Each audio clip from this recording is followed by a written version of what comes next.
بسم اللہ الرحمن الرحیم۔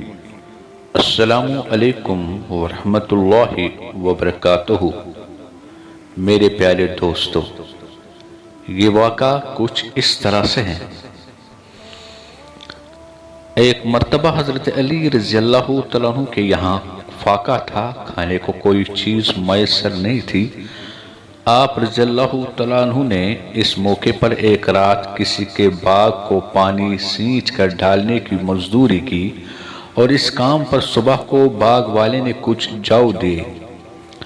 آپ اس کو لے کر آئے اور گھر میں اس جو کے 3 حصے بنا کر ایک حصہ چکی میں پسوایا، اور اس سے خزیرہ نام کا ایک کھانا پکایا گیا۔ اور کھانے کے لیے بیٹھے تو ایک مسکین آیا اور دستک دی کہ اللہ کے نام پر کچھ دے دو۔ آپ رضی اللہ تعالیٰ عنہ نے اور گھر کے افراد نے وہ سارا کھانا فقیر کو دے دیا۔ پھر باقی آٹے میں سے کچھ نکال کر پکایا اور کھانے بیٹھے تو ایک یتیم آیا کہ اللہ کے نام پر کچھ دے دو۔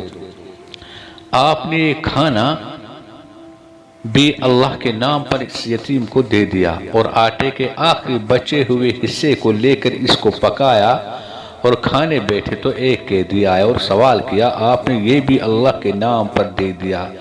اس پر یہ آیات کریمہ نازل ہوئی، اعوذ باللہ من الشیطان الرجیم، وَيُطْعِمُونَ الطَّعَامَ عَلَى حُبِّهِ مِسْكِينًا وَيَتِيمًا وَأَسِيرًا۔ سورہ دہر کی آیات ہے۔ اس کا ترجمہ ہے، وہ اللہ کی محبت میں مسکین، یتیم، قیدی کو کھانا کھلاتے ہیں۔ بزرگوں، دوستو، بھائیوں، یہ اللہ کا کرم ہی ہوتا ہے کہ کوئی سخاوت کا کام کیا کرے، اور یہ کرم حضرات صحابہ پر اللہ کا بے حد تھا، اس لیے وہ حضرات حیرت انگیز قسم کی سخاوت بھی کرتے تھے، جس کا ایک نمونہ یہ ہے۔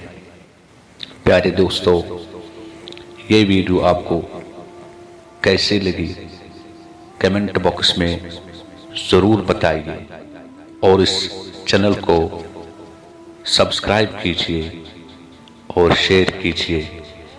ملیں گے ایک نئے ویڈیو کے ساتھ، تب تک کے لیے اللہ حافظ۔